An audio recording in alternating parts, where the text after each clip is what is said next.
Welcome everyone. I'm going to conduct this in English in accordance with the custom we established last session in October, just as a courtesy to our international friends who are joining from overseas. And this is actually the second episode in this series. We started this series back in October. October 30th actually was the first episode. And the objective is to introduce this brand new industry called digital infrastructure. And we're taking a layered approach to it. So the first round, we took like an overview of the elements and components. And don't worry if you missed the first round, I'll spend the first couple of slides today to review that so that you can join normally. And then we are tackling each one of the four pillars of the digital infrastructure industry according to a well-established industry model in each of those sessions. So today we're starting with the politics pillar or track, and then we're going to follow up hopefully in the next month and the following month is with the other tracks, which are people, power, and planet in terms of sustainability. So that's the mandate for today. We're going to tackle the politics of digital infrastructure, and hopefully it's going to be an interesting discussion for everyone.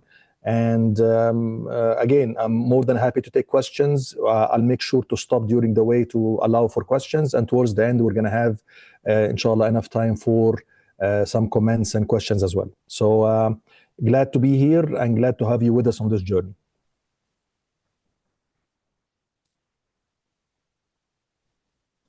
I think I should start the presentation unless somebody, Hannah or Hannah can, if you have any comments, otherwise I'm going to start my presentation. Is that okay? Yes, sure. Go ahead, Ahmed. I'm here, Ahmed, and sorry for the cutoff, but please go ahead. Thank you. Fantastic. Hold on. Let me just restart this presentation. So yes, this is the right way. Okay. Can everyone see my screen? Yes, we can. Yes, we can. Okay, now I have no choice. I have to present. Okay. Okay, so welcome again. Today we have a very interesting topic. Some parts of this presentation would sort of come across as a sort of a Hollywood movie because politics is always interesting.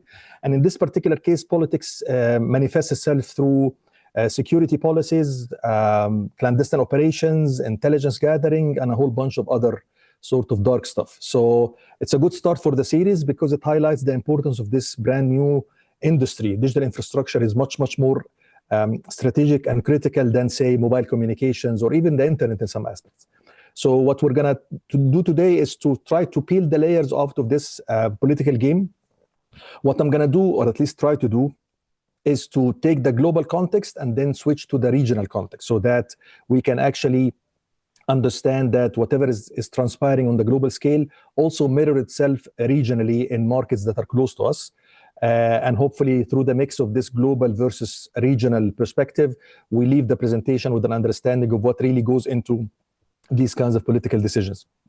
So we're going to start the presentation, and I don't have a lot of slides, but I do have a lot of information. And one thing I did differently this time around is that when you download the presentation is going to be provided later afterwards through a download link. When you download the link in the speaker notes section of every slide, you will find a bunch of links.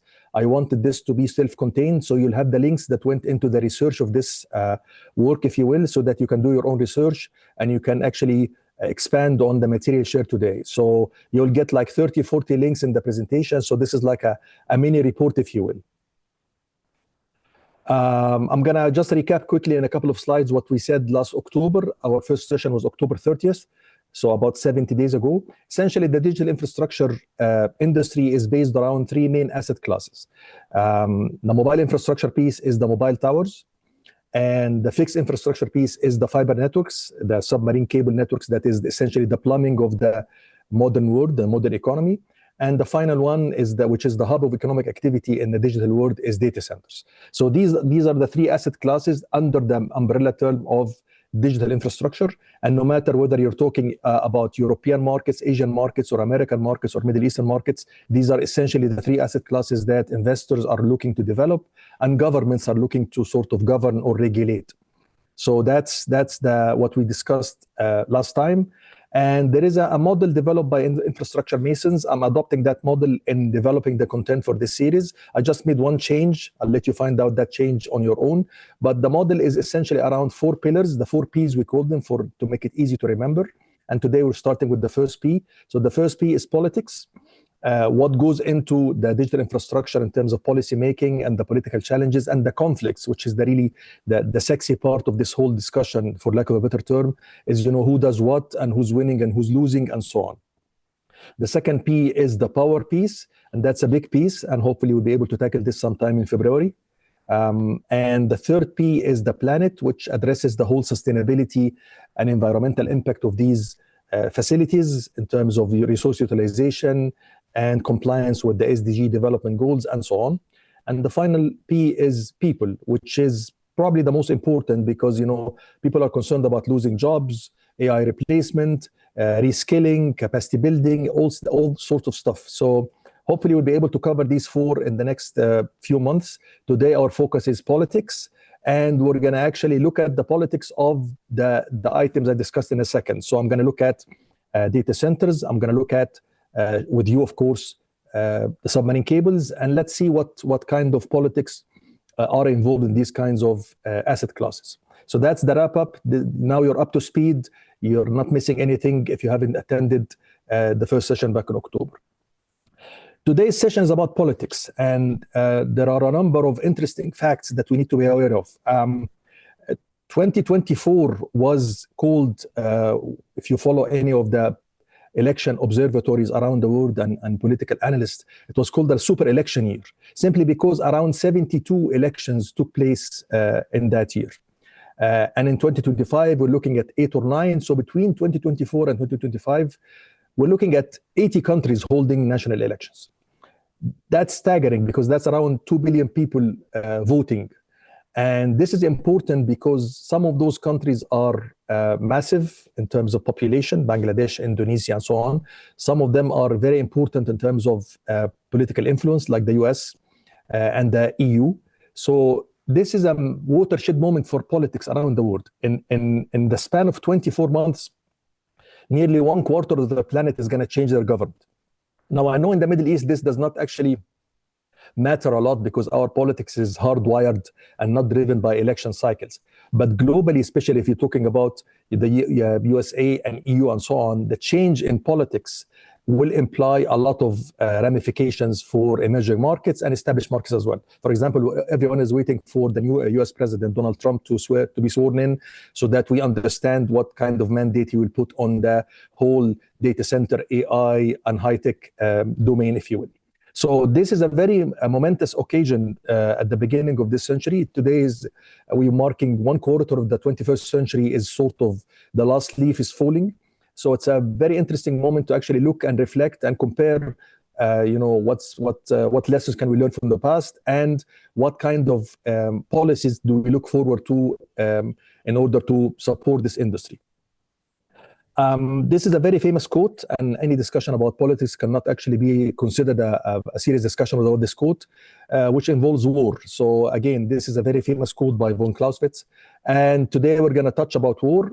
The world is at war. It is an economic war. Some parts of this war is known. We know that the US and China are locked into this development battle. We know that there are certain restrictions. We know the weapons being used in the war and so on. However, some parts of this war is not reported on widely, and hopefully by the end of this presentation, you will have some information about the hidden part of this war. So war and politics go hand in hand, and we'll touch upon that in a second. This is an illustrative map. Not every cable on the planet is featured on this map, but this just give you the scale of this global submarine infrastructure. And this carries the entire internet. This carries the entire financial services industry. This carries your content, your photos, your emails, everything. And naturally, this took years to develop, and there is a huge amount of capital being allocated to it. And this is one of the pillars of the asset classes we spoke about in digital infrastructure. And this is a very interesting asset because if you have access to it, then you can actually be a credible player in the digital infrastructure space. If your country or your market does not have enough access, enough capacity, then you're going to be constrained, just the nature of things. How significant is this? Well, here is a figure for you that gets your appetite going. The undersea cable network handles over $10 trillion worth of financial transactions every single day. Every day, $10 trillion of transactions happen because that submarine network is there, because it carries all, for example, the SWIFT transactions across all the global banks. And it also carries all the buy and sell orders from all the brokers and all the sellers and buyers in any international exchange. So every day, that much value flows over submarine cable networks, which is good, of course, if you are in that business, but also it makes you a target because definitely some bad actors out there want to disrupt this business because it's very lucrative, and the damage done if you manage to disrupt these cables will be significant. Hence the word war. So by virtue of having so much value riding on it, submarine cables became a target to many intelligence agencies, to many militias and other dark groups. And that's what I meant by something sinister is lurking in the depths. These cables are not left alone. They are being disrupted. They are being targeted. And I'm going to give you a couple of examples. One global, as I said at the beginning, I'm going to give you a global example. And then I'm going to go actually move it closer to home to give you some regional examples so that you understand that these cables are so strategic and so important that there are forces at play that actually trying to disrupt, disconnect, sabotage, and destroy them. So what we're talking about is sabotage operations. And 2024 was a really ugly year for the submarine cable industry. Typically, in a typical year, you would have around 100 cable cuts. And these happen because of natural factors. They happen because of errors by people involved in the maritime industry, for example, or shipping industry, fishing, and so on. So there's a lot of reasons, mostly man-made, that cause disruption. But then we're dealing with another type of disruption which falls outside the man-made, which is the sabotage aspect. And 2024 witnessed a couple of really high-profile sabotage cases where bad actors intentionally and willingly disconnected or disrupted the flow of information over submarine cables. Again, in every case, when you download the slides, you will find all the links in the speaker notes. So this incident was covered widely last year. I'm just going to draw your attention to the date here. This is November 2024. So I'm not talking about something that happened 10 years ago. This is effectively 7-8 weeks ago. And essentially here in this case, what the situation was, there were a couple of submarine cable systems in the Baltic Sea that got disrupted. And the Swedish forces, as well as the Danish Navy, determined that it was a Chinese ship driven by Russian intelligence that were actually pushed to do this. So in this case, the argument is that Chinese ship somehow intentionally dragged its anchor on the seafloor to disrupt the cables, and the mandate was given, or the orders were given by Russian intelligence. This analysis was published in the Wall Street Journal. And again, I'm just going to highlight this particular statement here, infrastructure attacks. So again, back to my point, these things are so valuable to a digital economy, and so much value is riding on these networks that they naturally become the target in an economic war between blocks or between countries. So the analysis, and of course, nobody's going to confirm or deny this analysis, is that Russia was behind this attack on the Baltic Sea in order to disrupt communication and force these countries into a particular vulnerable position in terms of their communication capability, and of course the flow of economic value that they were getting from buying and selling digital goods and services. This particular article is very respected. This is the IEEE Spectrum, a very vulnerable publication. And again, they did a lengthy expose on that sabotage effect and the implications for the global internet connectivity scene. Again, this is very recent, December 2024, and you get the idea that we don't really understand these things until they actually happen. We read about them and then we say, aha, I understand now. But I need you to understand that this is ongoing. As we speak right now, there are bad actors out there targeting certain transatlantic cables or Trans-Pacific cables or Baltic Sea and so on, trying to actually disrupt these cables. Hence, I'm going to show you what the institutional and industry responses to these threats. But I just want to highlight that this is becoming really serious business. It's not only telecom guys who worry about this. This is an economic development issue, and it touches the economies of entire countries. Now my opportunity to bring it closer to home, we're going to take a look at Yemen. So the first example was in the Baltic Sea, driven by the whole tension between Russia and the West, if you will, against the backdrop of the Ukraine war. This is Yemen. Now, Yemen is interesting because if you look at the map on the top right corner, Yemen's position is very unique. There is a natural choke point for any cable that's coming from Asia destined to Europe through the Red Sea. If you look at the lower left map, you immediately see the importance of Yemen. You do not naturally think of Yemen as strategically important, but as we understand now, their location is unique, and they were able last year to disrupt not only maritime traffic and commercial traffic in the Red Sea, they disrupted, unfortunately, a number of cables. So that's a case worthy of studying, because we need to understand the implications, especially in Egypt, because we suffered in Egypt loss of revenue as a result of not so many container ships flowing through the Red Sea, going through the Suez Canal. Similarly, we lost some revenue there on the telecom side because of the disruption that happened. Let me show you the disruption. This happened February 18th last year. The Houthis, which are the fighting militias in Yemen trying to actually grapple control of the country, fired a missile at this particular ship. The Ruby Mar is a ship that carries the British flag. It's not clear whether it's actually British owned or just the flag is the flag of the operator. But as a result of this missile, 3 people unfortunately lost their lives. So 3 crew members were killed. You see to the left and right the images of the vessel as being disrupted. The captain of the ship decided to abandon ship. So the crew took their life rafts and jumped ship. I'm going to show you in a second this very sort of human aspect of this war activity. So this is the Indian Navy rescuing the crew members who were lost in the Gulf of Aden. So this video was broadcasted by the BBC. I'm going to leave you with it.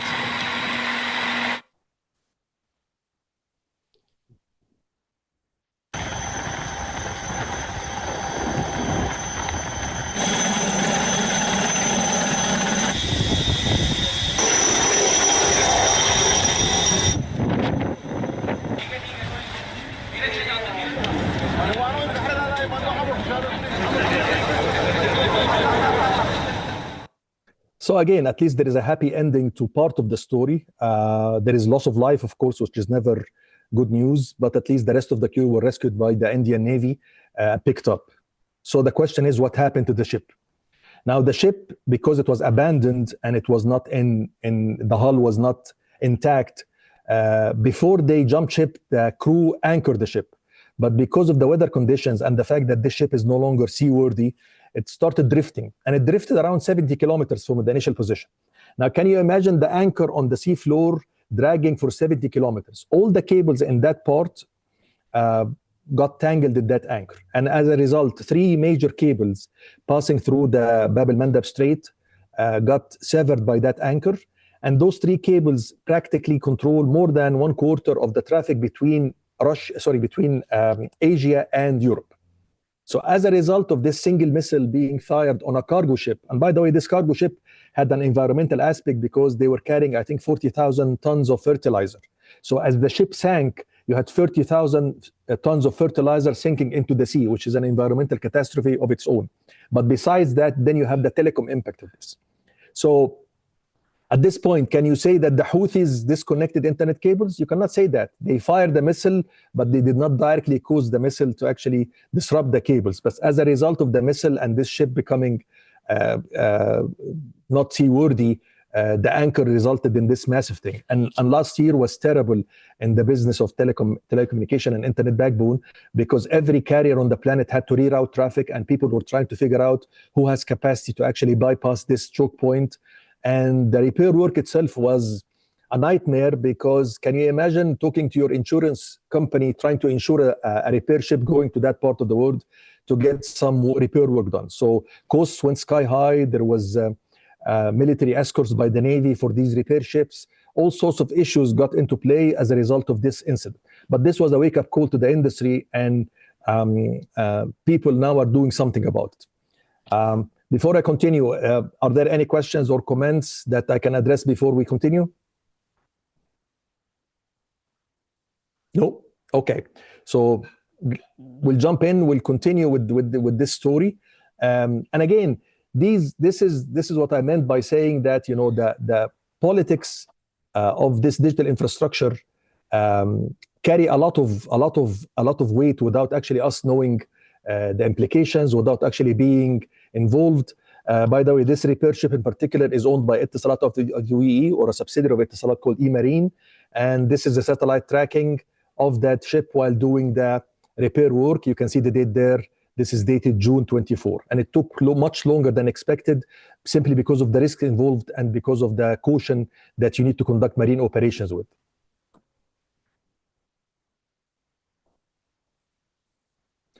So now we have a situation that requires a response. We understand that Yemen being unstable and controlling such a choke point of submarine cables, that situation has implications. So we need a response. And the response is driven by two factors. Institutional response, I'm going to show you that in a second, and industry response. So as a result of this incident, everybody got a warning light flashing over their head. You know, Yemen is not stable. You cannot rely on cables passing through Yemen without any disruption, and you need to do something about it. In the case of institutions, the first one that responded was the ITU.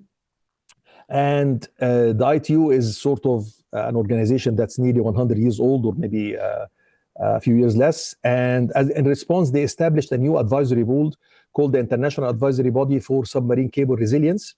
And this was established November last year, very recent. And the idea is to bring together all the stakeholders and all the actors in this industry and try to devise new measures through which we can maybe have an early warning system. Maybe we can predict these things. Maybe have better contingency plans. Maybe collaborate better and share resource better, and so on. So the whole point is that while the developers of these cable systems are private entities, you know, telcos or OTTs, platform operators, because of the importance to national economies, we need better coordination, we need to talk to each other, and we need to actually have better plans. So this is the first layer of the response. The ITU has this body in place, and this body is planning a number of activities that hopefully will make submarine cables more safe and less prone to sabotage operations. The second institutional response comes from no less than NATO. Now, this is a very weird story. I mean, you cannot make this stuff up. Somebody in NATO has a really weird sense of humor, because they came up with this project called Project HEIST. And HEIST stands for Hybrid Space Submarine Architecture Ensuring InfoSec in Telecommunications, or of telecommunication. What does that mean? Well, somebody in NATO thought that, okay, cables are going to get disrupted no matter what we do, here or there, either intentionally or non-intentionally. What can we do about it? So they devised a system of space communication using lasers. So they're not using the typical wireless waves or microwave waves signals for satellites. They figured out a technology that uses lasers, and this actually provides 40x times the bandwidth or the transmission speed of a typical satellite system. And the idea is, if you deploy these earth stations that use laser for communication at strategic locations at certain ends of cable systems, so if the cable system gets disrupted between 2 points, you use the laser to bounce the signal from that satellite, and then you reestablish communication. Now, of course, even with the laser cannot back up one-to-one the huge capacity on submarine, but at least you'll recover 20%, 30% of the capacity via this laser communication system. And Project HEIST has been approved. Somebody is spending billions on this, and they're building this, and they're trying to actually test it. I think testing starts in Sweden sometime the first half of 2025. So that's another institutional response. NATO said, you know, this is too much importance, and we need to actually have a plan, and this is the military thinking behind it. And apparently they have the technology to do it, but I'm not so sure that they did well choosing the name, because Project HEIST does not really ring a positive bell, if you will. But that's a second layer of institutional response to the disruptions I showed you about global cable outages and sabotage operations. Now, what about the industry response? So away from all those agencies, the ITU and NATO and other agencies, what can we do as businesses, as operators of cable systems do? And the industry response, essentially, this is a typical corporate risk management kind of collective framework. So whenever you have a risk, you either avoid it, you transfer it, you accept it, or reduce it, or mitigate it. The words mitigate and reduce are sometimes used interchangeably. So in this case, we cannot transfer the risk as a cable operator. The risk is there. I cannot accept it because this is too important. I cannot live without it. Remember, $10 trillion every day of financial transaction resides on cable. So I have to either avoid it or reduce it. Reduce it or mitigate it means that if you have capacity running on a cable system that crosses Yemen, you better have a backup on another cable system, so that when your main cable system or main circuit goes down, you have another bypass route.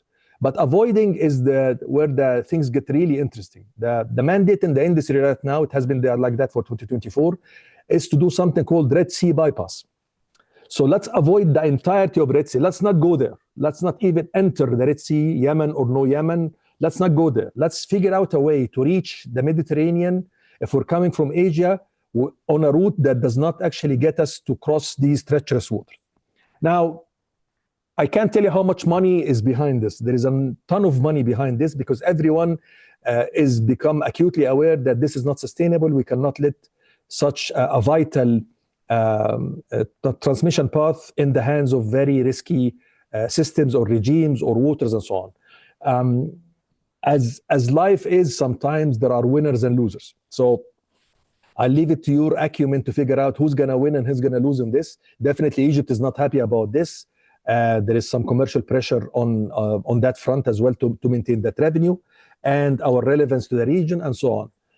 I'll tell you a funny example. One of the biggest winners potentially that can actually start to stand to gain from this is Syria. If Syria stabilizes, Syria can play a very nice role routing these capacities from across the Gulf, across Saudi, into Europe somehow, because they have a common border with Turkey.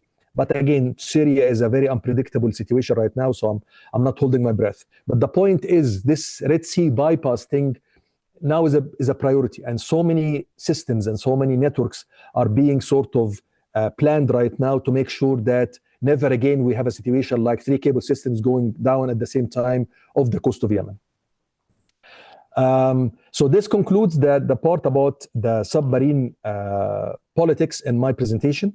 I'm going to jump now into data centers, which is the second asset class we discussed. And after the data center, I'm going to talk a little bit about AI, because I know that everybody has AI on top of their head.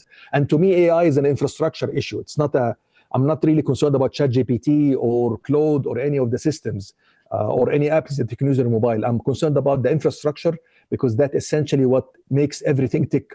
So we're going to take an infrastructure-based approach to discussing AI. But for data center, just to bring everybody on the same page, this was the chart I shared with you on October 30th. This was based on 2023 numbers. Now, the good news is that 3 weeks after that date, we had the 2024 chart. Now, please pay attention. This was top 50 markets. This is top 30. So the consultant who publishes this decided to cut off at 40 rather than 50. I'm just going to ask you to look at a few figures so that you appreciate the numbers. Look at those in Northern Virginia. This is the total megawatt of all data centers operating out of Northern Virginia, roughly 2.5 gigawatts. Look at it in 2024. It's almost 4.7 gigawatts. Okay. Look at a place like Shanghai. So you see Shanghai, this is the total. And again, this is 2023. If you look at Shanghai in 2024, you can immediately see the jump. Now, take everything that is related to China with a grain of salt. The Chinese are very shrewd. They do not like to publish everything that they have. So they're not very open. So probably Shanghai and Beijing have much more capacity than this, but the Chinese are controlling the information in order to make sure that they stand a bigger chance of fighting this fight with the US. But you can immediately see that, you know, almost every location on the planet got a jump, and the jump is mainly through artificial intelligence. Artificial intelligence is an infrastructure nightmare. It requires so much power, it requires so much cooling, and therefore all those markets started chasing the same opportunities. Now, before I continue, you're going to ask me, where is the politics in this? These are private investments. Microsoft or Google or Equinix or that company or this company. These are private companies. Where does politics come into the picture?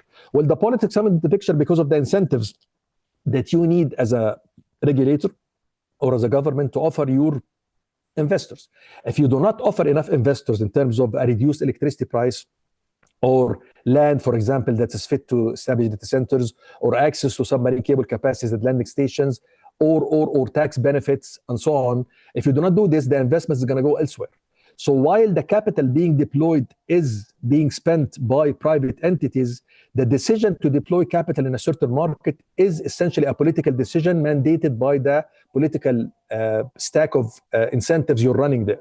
So this is a reflection. What you're seeing right now is a reflection of a bunch of factors coming together to make London, Amsterdam, Frankfurt, Virginia, Montreal, and so on very receptive to investments. And you can see the opposite for the Middle East and Africa. We're not yet there at the same level. Of course, there are significant developments happening in Saudi Arabia and UAE and in South Africa and Kenya and Nigeria, but they are not yet at the same level of maturity simply because we're joining the party a little bit late and we have a lot of regulation to worry about.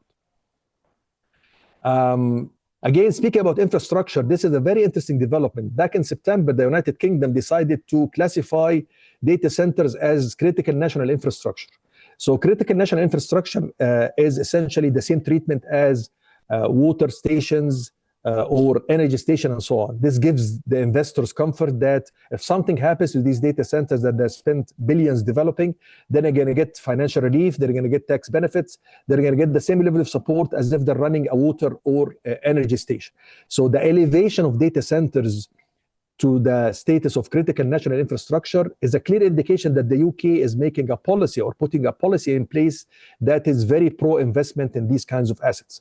So then as an investor, I'm assured that if I go there, I will be treated properly and I will have enough support from the government because what I'm doing is not seen as something that's secondary in importance. On the contrary, it's very vital to the economy of that market. So always a good signal to send. We'll move from data centers to AI, but we have to maintain the idea that AI at the end of the day is a bunch of servers in a data center consuming huge amounts of power and being cooled by an ultra-efficient system. So when we say AI, we're talking about the infrastructure. This is the GPUs, this is the data center, this is the connectivity to the data center, and not necessarily OpenAI or ChatGPT or these software systems that are accessible to consumers right now. This is a very interesting slide. Before I continue, anybody has any questions about the data centers or any of the stuff I shared so far? Okay, so we'll continue with our journey. Now we're looking at something that is an eye-opener. The first time you're going to see this, you're going to be surprised. So the first part of this slide is the number of AI patents granted annually. So how many patents for AI, and this covers the period between 2012 and 2022. So in this 10 years, patent data shows a very staggering picture. 61% of all patents granted over those 10 years were granted in China to Chinese companies. And only 21% were granted in the US. So that essentially tells you that China is way ahead in terms of patents. Most of these things are in areas like computer vision and video analytics and so on. But again, back to my point about Chinese being very secretive about what they're doing with those patents and what kind of applications and platforms. But the idea itself is that tells you that this is a two-horse race. It's essentially China versus the US in AI because they have the technology. There is another difference here that you need to understand. In the US, those 21% are probably focused in 20, 30 companies, the big names. That's where the bulk of the R&D happens. In China, you have thousands of companies sharing these patents because the Chinese model does not really favor these gigantic companies like Google and Microsoft and Amazon controlling all the R&D. So the base is much wider. So you have thousands of companies responsible for developing this 61% of global patents. But clearly, this is a picture that you need to be aware of. The final point here before I move on, look at EU and UK. So that's the old EU before the Brexit. So this essentially tells you what? Only 2% globally of patents are held in these markets. So, and I'm going to come to Europe in a second because Europe is really worthy of its own discussion. I have a couple of slides in Europe. But the point we can make here safely is that you should not look at Europe as a credible partner at scale for AI. Yes, there are a couple of companies here and there who have technologies. And yes, you probably can do stuff here and there, but it does not scale. If you want scale and if you want something at the national level and you're going to develop economic policy around it, your best bet is either siding with China or the US. And it's a difficult choice, trust me, because neither one of those entities looks favorably at you going to the other camp. The second part of the slide is also interesting. This is a number of newly funded startups during this period, 2013 to 2023. And what really took my eye here is Israel. So I understand that the US had 5,500 companies established for AI. I understand China. I can probably relate to the UK. But the fact that Israel is number 4 on this list ahead of Canada, France, India, and Germany tells you a lot. So there's, again, back to the politics part. This does not happen by chance. It's not a coincidence that there is so many Israeli startups in AI, even ahead of Canada and France and India. This is as a result of a scheme of policies that supports startups investing in AI development. I'm just taking a look at the chat here to make sure I did not forget any relevant question. Oh, here I have a question. We have a question. Do you think the world should adopt a safety rule for cables similar to maritime safety agreements? The answer is yes. And that's why this body established by the ITU will put in place some of those requirements. And one of the policies that they're starting to discuss is put sensors alongside the cable itself so that you get sensory data from remotely from the cable so that they can tell you what's happening around them. This has benefits for cable security, and it also has benefits for environmental monitoring because the sensor can actually detect a number of things, including current and speed and temperature and pH level and so on. The second question, before I continue, how can Africa mitigate the effect of geopolitical competition on the deployment of AI in the continent? You can't. You can't mitigate that. You have to make tough choices. And this is going to become clear in a second. But every African country and every emerging markets is looking at the same picture and trying to figure out how can I actually get access to this technology. And in a second, I'm going to give you some interesting examples about what people are choosing. So this slide tells you that the world is really weird in AI. You only have two superpowers. It's China and the US. China and the US. And everyone else is running far, far behind.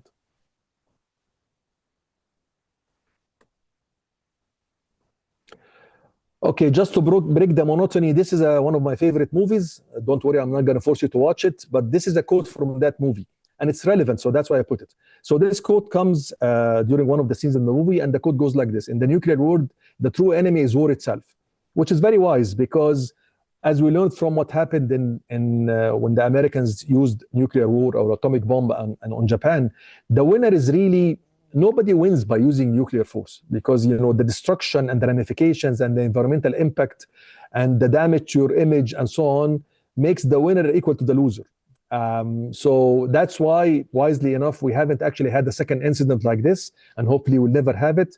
But it's interesting to understand that in this situation, nobody wins with this technology. A similar thing can be made about, or a similar conclusion can be made about AI. Because we have a two-horse race and because those two companies are not collaborating, which would have been a much more wiser approach. Imagine if the entire world decided, you know what, this is too important, let's collaborate, let's do a universal R&D repository, let's do joint R&D university projects and so on. Instead, we're stuck in this similar to the nuclear race and the arms race of the 60s and the 70s. And the result is that the winner in this race is not going to be China or US. The winner is going to be AI itself. By that, I mean that AI benefits from having this competitive dynamic between the two countries. So billions and billions of capital are invested in AI. But then again, when a mistake happens, when AI decides something that's wrong, when a decision is made to control a facility, or when it takes control of air traffic control and a catastrophe happens, or whatever it is, then we'll pay the price for this competitive dynamic because everybody wants to actually advance their AI and nobody's putting their foot on the brakes. No, there are no brakes. Everybody's slamming on the gas and trying to actually get ahead in this race. And that's not a very reassuring situation. We would have much rather that wiser minds would be in control in a collaborative manner so that everyone shares this. Unfortunately, I'm being too romantic in my thinking. The reality is those two countries are not collaborating, they are competing. As a result, we're going to see more efficient AI systems day after day after day. But at one point in time, somebody's going to make a mistake and AI is going to have its own Hiroshima moment. I'm not being pessimistic, it's just the nature of human nature and how international competition works. So the real winner of this race is going to be AI. Both China and the US have too much at stake. And unfortunately, we have to wait and see. Now, Europe. the old continent. This is a very weird story. So Europe is lost. As you saw the patent diagram or the infographic, Europe and the UK only account for 2% of the global patents. The quote in this slide comes from a senior European leader, Dr. Mario Draghi. Now, for those who don't know Dr. Mario, he was the Prime Minister of Italy. But before that, for 8 years, he was the governor of the European Central Bank. And he's jokingly referred to in the press as Mr. Euro because of his monetary policy when he was in control of the European Central Bank, he saved the euro. And Dr. Mario Draghi developed this fantastic report released September 2024 about European competitiveness. And all these lines you see at the bottom of the slide come from that report. Europe is in a very weird position. Their energy policy is insanely complicated. There is so much surcharges and taxes between generation and distribution and consumption, to the extent that a typical European company pays 2 to 3 times more for electricity for what a comparable company pays in the US or China. That's a huge cost disadvantage. The second point is that Europe is dependent on imported technology. 80% of digital technology is imported from America or elsewhere. That's not a strategic position to be comfortable with. And the last comment is that only 4 in the top 50 global tech companies are European. So overall, Europe is in a very weird place. They cannot figure out, essentially they dropped the ball. They did not forecast this whole digital wave 10, 15 years ago, and they did not take care of their energy policy in a proactive manner. Now, why is this important? Again, back to policy. If you're an emerging market and you want to avoid the position Europe is in today, make sure to take a look at your energy policy and make sure you actually make wise choices when it comes to who you're going to actually align yourself with the digital technology, because you do not want to be stuck as a net importer of technology reliant on someone else to give you the infrastructure and the application and the platforms you need. So Europe is a very important lesson to heed. We do not want our regional markets to be in this position. I'm not saying it's too late, but it's going to require them a massive amount and a massive coordination. And Europe is complicated because of the European Parliament politics and so on. But they're doing their fair share. They issued a number of regulations. And let's see how this develops. But essentially, I get back to my point, in digital technologies, and particularly AI, it's a 2-horse race. It's US versus China. This is a report I referred to in the presentation. You will have the link to download the presentation. It's 2 parts, part A and part B, and you have specific recommendations per industry. You have specific discussions of competitive advantages that European countries can tap into and so on. It's a massive piece of work, and it was very positively received by many European politicians. Now we move closer to home, similar to what I did between the Baltics and Yemen. So in the Middle East region, we're all aware of this. You do not need me to tell you that there is a race. This particular race is essentially similar to China and USA. You have Saudi Arabia and UAE are engaged in a regional arms race. Both these companies are trying to develop massive ecosystems that attract investment and that develop and control large swaths of the AI landscape. Now, the key players are, of course, NVIDIA and AMD, which manufacture the GPUs that you actually does the processing and does the training for the AI. But then you have the ecosystem players as well at the bottom, because you need these guys to actually deploy the infrastructure that will actually host the processors and start developing value. And both of these countries have made fantastic moves. I can only say good things about both UAE and Saudi Arabia. There is a lot of policy that's driven at the highest level of leadership in both countries. And this is a matter of public information. You only have to do a quick Google search to listen to the statements made by the political leadership of both countries. And they're prioritizing this because they understand that in the 21st century, in order to achieve credible economic development, you need a massive amount of digital technology to actually generate digital value. And that's why they're giving incentives to international investors. They're doing partnerships. They're doing everything they can so that their respective country can control as much as possible from the emerging market space. And there is almost on a monthly basis, there are new announcements in terms of investment, developments, partnerships, and so on. And again, all this is a matter of public record. So the information is definitely out there to support this claim. But then we look at something that's weird. So even with the situation being closely aligned, politically speaking, between UAE and Saudi and USA currently has a ban on exporting NVIDIA and AMD chips to those markets. There is something called an export restriction in place. An export restriction is essentially saying, the US government saying these kinds of goods are too strategic to our national security. And if a company wants to sell these strategically important goods, they have to go through a special approval process, and we need to approve it.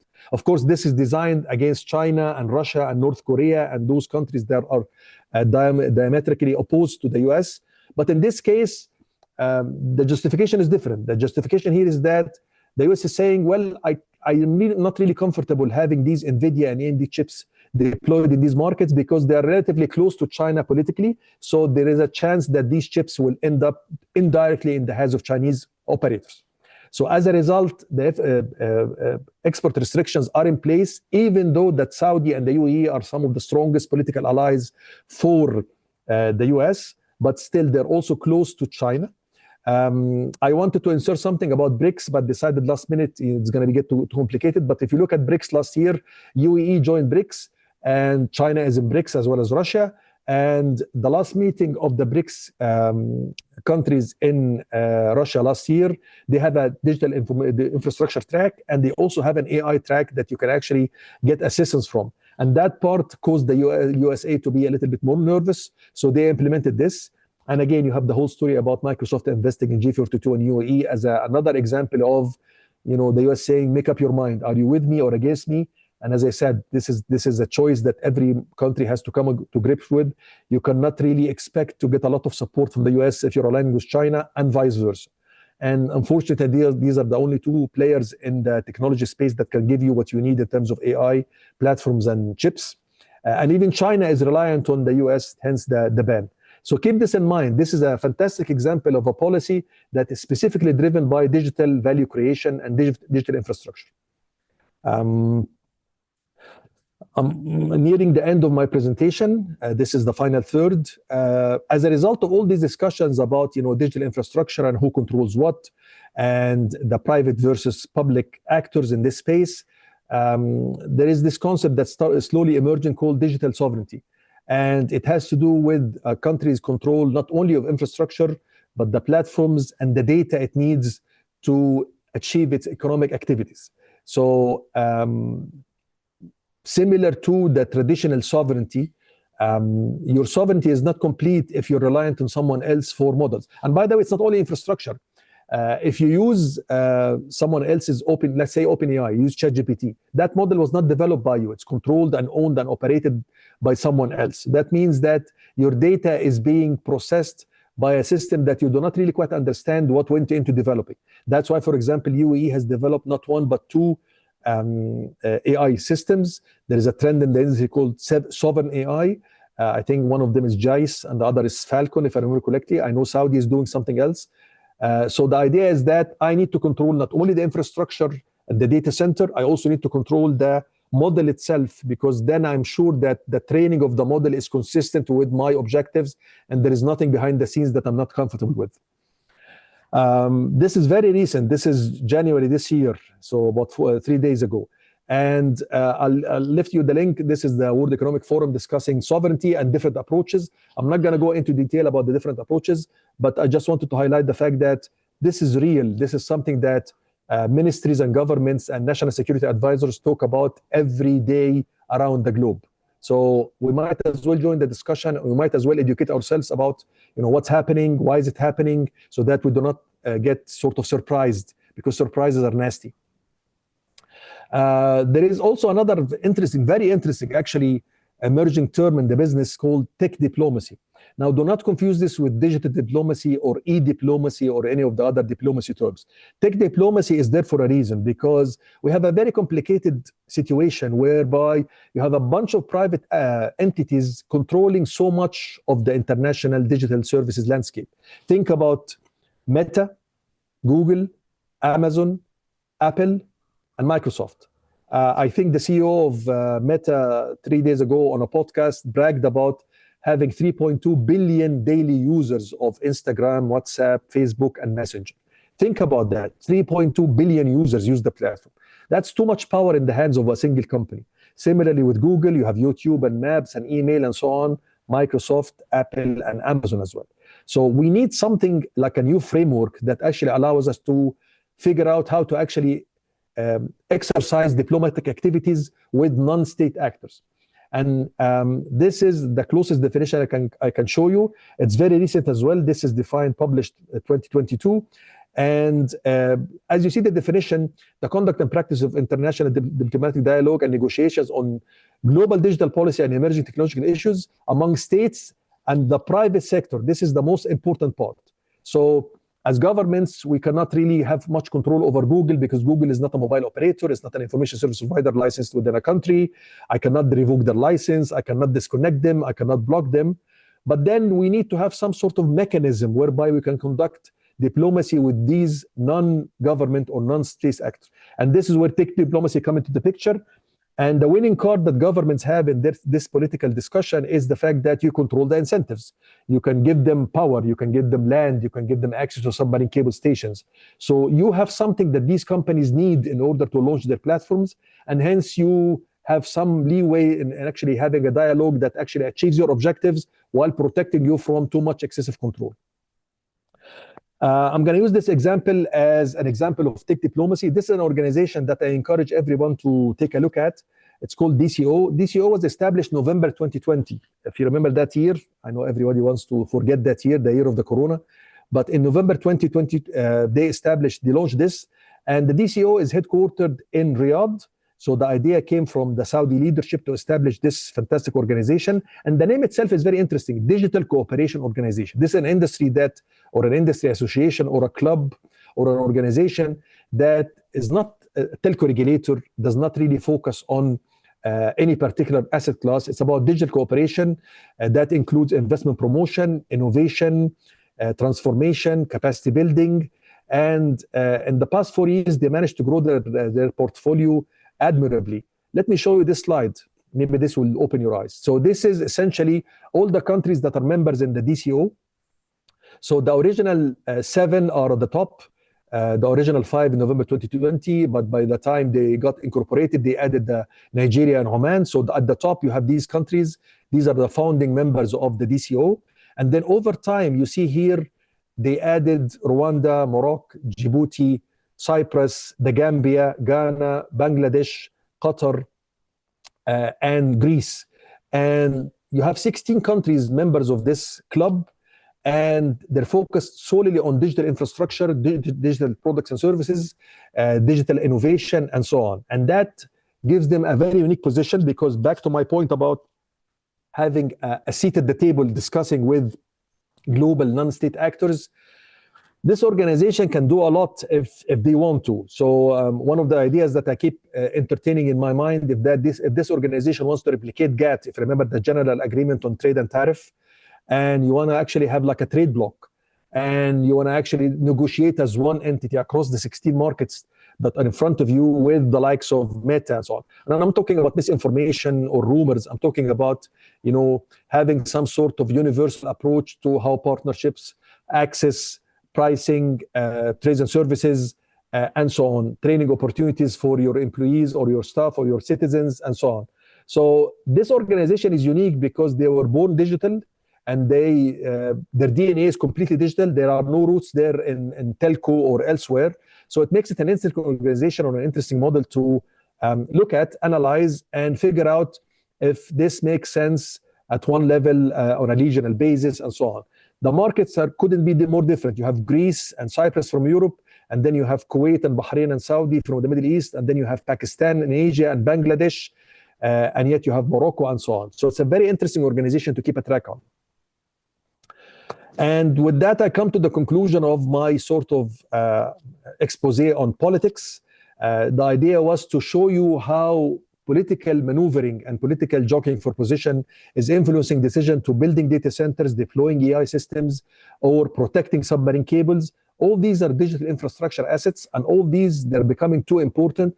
Digital infrastructure is no longer something that the Minister of Telecommunication in a country should be the only one worrying about. This is for everyday bread and butter, financial services, agriculture, insurance, everything. And as we get more and more deeper into the AI era, remember the AI era just started 2.5 years ago, we'll get more and more political maneuvering, and these kinds of high-profile lobbies and alliances and conflicts will become everyday. They will touch the lives of everyday citizens. They're not going to become specialist kind of activities that only a handful of people behind closed doors worry about. So the idea was to introduce you to sort of this whole political thing.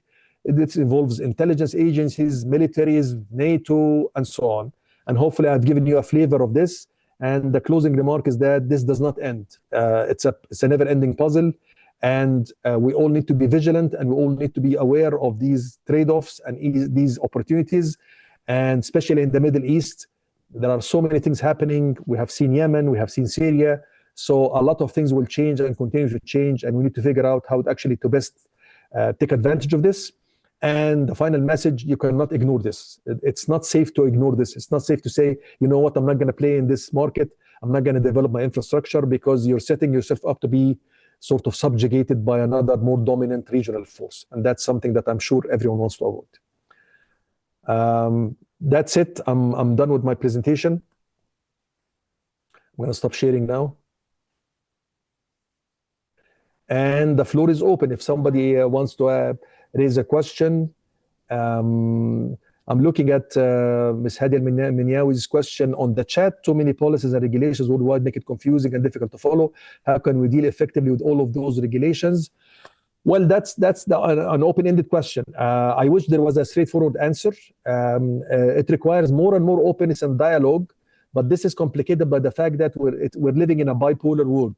So, you know, the Chinese-Russian side of the house does not share information with the Western side of the house. And that makes what works in China does not work in the West, and vice versa. So we need to make tough choices. We need to figure out what's the best chance of success given our objectives. And then based on that, we need to strike strategic partnerships that allows us access to know-how and training opportunities and capacity building and so on. Doing it on our own is very risky and probably not the wisest approach. We do not have enough resources in emerging markets. Expecting somebody to give us technology for free is also a very naive assumption. We have to enter into alliances, and alliances imply choices. We have to do trade-offs. We'll say, well, China versus US or Europe versus whatever. And every country will make its choices based on its own strategic ambitions. If the question relates to Egypt, I'm not sure I understand clearly the strategic ambition within the digital space of Egypt yet. We definitely have all the ingredients to become a force to be reckoned with. We definitely have the ingredients of having a regional influence on our neighboring countries. I'm not just talking about, you know, the submarine cables. I'm talking about energy resources. I'm talking about available of human capital. But okay, we need to put some political agenda and political will behind those things so that we can actually play in this market and see how can we actually compete with the likes of UAE and Saudi and Israel and Turkey and Kenya and Morocco and Nigeria and so on. Hopefully that answers the question. Again, looking at another comment from Mr. I see the comment from Mr. Khalid Mukhtar. Mr. Mohammed Al-Arian, put the process in place to obtain regulatory requirements and new standards, analyze these regulations, and through risk assessment and impact processes, you can prepare checklists to be followed. Exactly, that's a very methodical approach to be taken. But then again, let me expand on this. Who's going to do this? I mean, if you look at the current, how we govern the industry in most of the markets in the region, you typically have a telecom regulator, and you typically have an IT development agencies or an IT support organization. And in many cases, these entities were, 2007, 2008 kind of organizations where the world was much simpler. Right now, you need to take another look at how you govern the industry, because these kinds of digital infrastructure assets are falling outside the domain of typical telecom regulators and outside the domain of a software promotion agency, if you will. So one of the things that might be worthwhile in every market, in the emerging markets, to look at, am I governing this in the right way? Do I have the right organizations in place so that these kinds of investments can start to flow and licensing regimes can start to develop and ecosystems start to emerge? Unless you have that, people are going to look at the market and say, you know what, this market is not right for me. Either they're not ready, they're not interested, or something else. So I agree with the statement made by Mr. Mohammed Al-Aryan, but I'm just adding who's going to do that. Definitely you want dedicated new kinds of governance organizations and governance tools to be in place so that you can actually run these things effectively.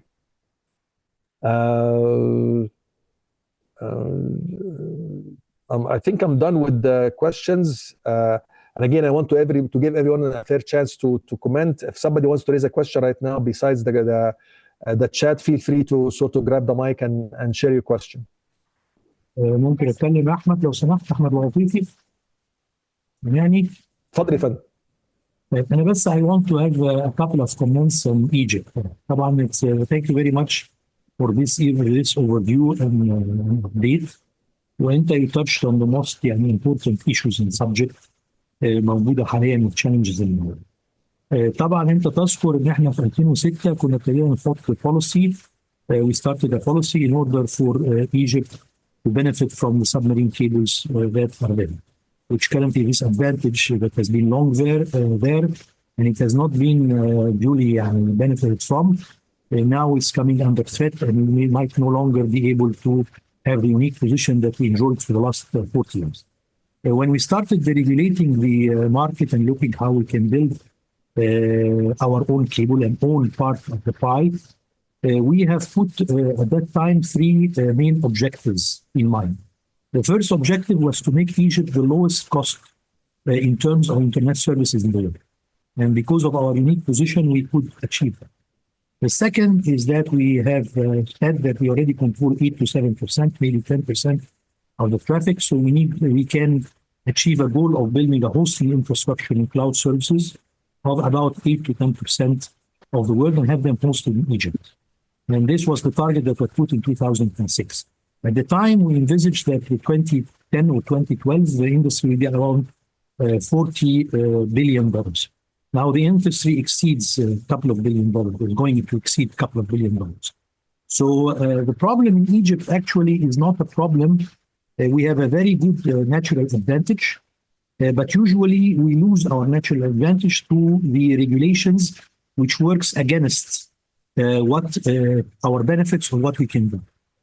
Today, actually, we've seen your chart about the capacities in gigawatt in terms of hosting infrastructure worldwide. And I found that Egypt, which should have been at least 10% of the capacity worldwide, according to the traffic that is passing through, almost is nothing. And this is because of the policies that are looking Okay. Ahmed, can we wrap up, please? Because I need to give. Yes, أنا مش هطول عليكم, بس this is the point. أنا بس I want your reflection يا أحمد إن إحنا if we want at this point in time to regain our position and actually not only regain position but maintain our position but achieve leadership. يعني محتاجين نبص على different policies. أنت رأيك إيه? How Egypt could achieve leadership, not only retain its position?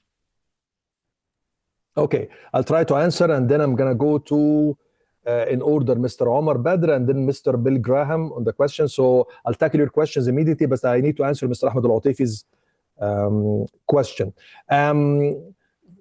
Leadership is a very fluid concept because it's tied to a market. So, for example, one of the things that keep being perpetuated in the media and everybody keep repeating is that, well, Egypt has a very unique position globally for submarine cables because 90% of global internet capacity passes through Egypt, which is wrong. We don't have 90% of the global internet capacity passing through Egypt. We only have a sizable percentage, I'm not sure if it is 90%, on a particular route. That's Asia to Europe. That's it. We do not deal with transatlantic traffic between the US and Europe, North America to South America, America to Asia. None of that flows to Egypt. So one of the things that we keep sort of perpetuating is a leadership position that's not really founded in reality. Now, in the digital space, the shift focuses from submarine cables to infrastructure in terms of data centers and AI platforms and cloud infrastructure.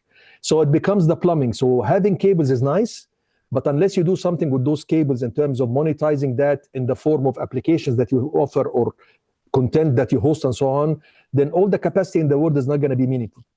So what is required to answer your question is a shift from, a revenue-based kind of approach to international facilities whereby we get, let's say, when I say we, I'm saying Egypt as a country. We get transit fees, we get cross-connection fees into a more, kind of homegrown kind of approach where we have facilities, and those facilities are in Egypt offering services elsewhere. So we have a dependency, economic dependency with other markets around us. And this is the same advantage that UAE and Saudi Arabia are investing billions to achieve. They want other countries around them to be dependent on them. So submarine cables is something that, let's stop talking about it. It's no longer relevant as it was once. It's important, yes. My favorite example when I consult with my clients and give presentations is I'm making a cake and I need milk. Milk is important. You cannot make a cake without milk. But we're not in the dairy business. You know, it's a component. Other components have to be in place, including incentives, capital allocation, and of course, some sort of a licensing regime that promotes investments in these things. Only then can we talk about leadership. But quite honestly, we're a little bit behind. You can look at the examples of Kenya and Nigeria and of course South Africa, how they did it a few years back, but definitely there is room to grow. I hope I answered your question. I'm going to answer Mr. Omar Badr's question. His question was, could satellite replace satellite connectivity replace marine cables? The answer is no. There is not enough bandwidth on satellite systems to satisfy the connectivity requirements. Submarine cables have virtually infinite capacity. So we cannot rely on satellites. Although, just to be frank, some people are referring to Elon Musk's Starlink system as a very credible retail kind of implementation, which is okay. But this is a consumer-oriented internet. It's not a backbone. It's not business-oriented and so on. So there are differences, and you cannot replace cables. So we're stuck with cable management, and we're stuck with international alliances, and we're stuck with navies and sabotage, and we're stuck with all those nice stuff. Mr. Bilgram comment was, if we look at where AI and related technology is taking us, can the world afford to have countries in a world where AI and related have enabled production? So his question is a concern to everyone's minds. And this is in economics called full unemployment, which is a theoretical condition in a society where nobody works. Full unemployment is a theoretical scenario that economists like to debate. And this begs the question about UBI, universal basic income. If you imagine Sweden, for example, or Finland, nobody there needs to work. If the government is going to give 2,000 euros a month to every citizen in the country and they can afford it, then nobody works. This is full unemployment. Some people are bringing full unemployment to the picture now because they're arguing, and I would say this is a false argument, that AI is going to do everything, we're not going to need it. We're just at the beginning of the AI revolution. Yes, there is, and we'll cover this, just to give you a promise, we'll cover this when it comes time to cover the pillar of people, because that involves employment. But the short answer I can give you now, there's going to be a huge amount of job displacement. Some jobs will disappear. Yeah, but so what? We had this kind of situation over and over and over throughout our history. We figure out other things to do. But I'm not subscribing to the notion that in some societies, nobody's going to work, or a large portion of the population is not going to find jobs because AI is going to replace chefs in the kitchen, drivers in the taxis, teachers in the classroom, physicians in the hospital. That's not going to happen, at least within the foreseeable future. So, but we definitely have a lot to learn in terms of how to adjust to the new reality. And that's the part of the fun of this whole exercise. I'm hopeful that emerging markets will give us more and more lessons that we can copy. Can I just add to that comment that I made? Because sure. you mentioned here that you do not see AI replacing a lot of these jobs. I've been working in IT for over 50 years and over 30 years in artificial intelligence. And I can pretty much assure you, I can describe how almost every job you can imagine will be replaced. Not so soon by the hotel maid. That's going to take some time more, but the humanoid robots are coming much, much faster than I ever would imagined. They're being deployed in factories right now in South Carolina, here in the United States. But the AI side of it, even down to the teacher in the classroom, you say not there. I actually have a projection here that some people have developed that demonstrate very believably how the whole concept of schools could be obsolete within 2 years. So, you know, if you don't have schools, you don't necessarily need teachers. But the big transformational point is not going to be all of this make videos, make images, and those type of things. it's going to come down to the simple interface that's going to allow every 10-year-old to know everything that's out there in the world through a simple conversational interface. And Google and Apple are pushing this and Samsung at incredible speed to give everybody that single interface to all the knowledge of the world. You just have to look at the speed of what took place in the last 6 weeks, just 6 weeks. And we can now project how quickly these things are going to change. And it doesn't have to be that all the people lose their jobs.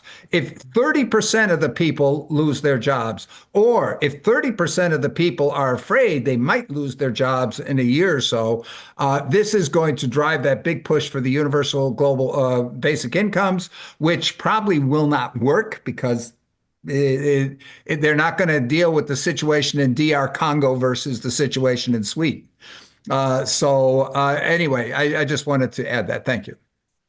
Thank you, sir. And definitely, I look forward to the session about people, the fourth pillar of the model, because definitely I need to give more attention to the implications for labor law and labor regulation and so on. And hopefully that will actually add some context to that. But definitely all your reports are taken and they're very relevant and very pertinent to the discussion. I think we're out of, Mariam. Yes, my question is, or I'm trying to understand the Digital Cooperation Organization. It is an initiative, or as you explained, it's an organization that was championed by Saudi. I cannot see Egypt, of course. I do not see Turkey. I do not see South Africa. You have been saying, thank you for introducing it because it's the first time I hear about it, and you have been saying that it's very effective. And so is Saudi trying to play a dominant role in the region, or be careful now? Okay. I just don't know what to say, but I just don't understand the positioning, especially that the key players also in the region are not there. So I need to understand. That's all.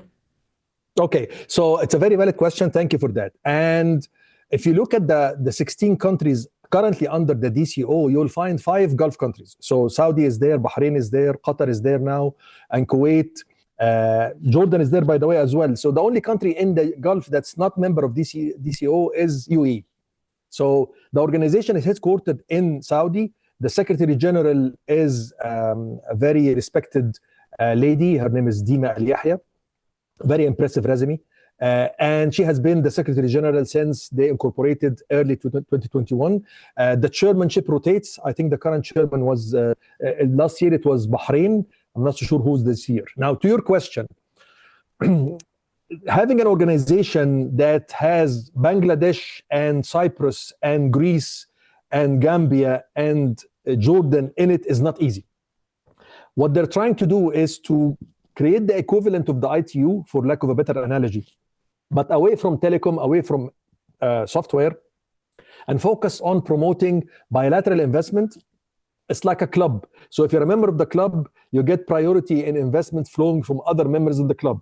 You get coordination in policy positions. They can choose to actually develop their own market access regime. As I said during the presentation, if they wake up one morning and decide to have, let's say, a trading block and go to Google and Meta and say, you know, from now on, you deal with the 16 markets as one. We want access to the platform at these terms and conditions. We don't want you to actually offer this kind of service because our local investors get hurt, and so on. So there are so many things that you can do once you bring such a diverse group of countries to the table. And they have been, when I say they have been successful, first of all, they managed to get 16 countries in 3.5 years. Some of them are European, some Asian, some African. So it's quite an international kind of gathering. The second point is that if you go to the website, they have a lot of intelligence published in terms of digital transformation, digital economy indicators, and so on. So this is a rare example in our part of the world, in emerging markets, where you see an organization running at full speed and trying to actually be very focused. They're not distracted by any other things. In Asia, for example, if you look at the Ministry of Telecommunication, the ministry oversees a ton of things. These guys are just focused on promoting digital cooperation and digital capacity building and digital innovation and getting grants and loans and bilateral trade and so on. So it's going to be interesting to keep track of this organization, because I expect they have bigger plans, and I expect more and more countries will join. Are they excluding certain countries? This is the implicit question in your remark. Are they excluding countries or not? I don't know. They do have a program where you can join as an observer. So you're allowed to attend the meetings, but you have no vote. So this is open to companies and countries. And maybe a country can decide to test the waters and become an observer for a round or two to get access to all the discussions. And then maybe then they decide, oh, let me join as a full member. But that door is open. I'm not aware of their classification or qualification criteria. I guess it's published somewhere. But the point is that this organization is unique. I wanted you to show it because we're talking about tech diplomacy. And this is the closest I could find to a tech diplomacy kind of implementation that I think is relevant to us in the emerging markets and the Middle East. Thank you. Any follow-up questions? Any comments? Nobody's throwing eggs at the monitor, hopefully. Perfect. Thank you. I'm seeing all familiar names. Oh, I'm not going to call names. I'm not going to embarrass anybody, but wow, we have a really good company here. Okay, if we have no more questions, let me look at the chat one final time. No. If we have no further questions, I'm going to kick it over to Ms. Mariam for the final wrap-up. My commitment to you is I'm going to make the presentation available within the next 24 hours, and Ms. Mariam is going to share it through the usual channels.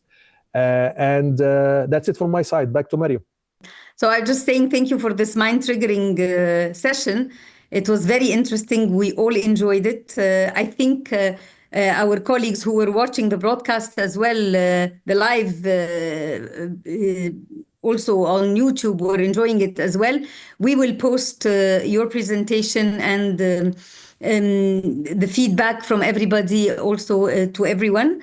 So we'll be having a lot to share. I just want to announce that we will be continuing this series. So like Engineer Ahmed has said, that the next one is in February, and then March, and then April. So we can continue the people and the planet and the power. So, but thank you everybody for being there. Thank you very much for the massive amount of knowledge, Engineer Ahmed.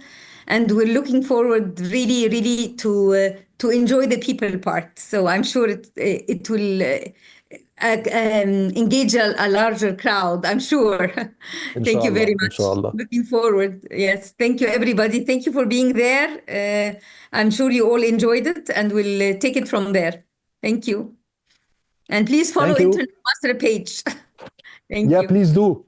Yes, okay. Thank you. All right. Good evening, everyone. Ciao, ciao. Thank you very much. Thank you very much for the knowledge. Thank you. Thank you. Bye-bye. Bye. Record.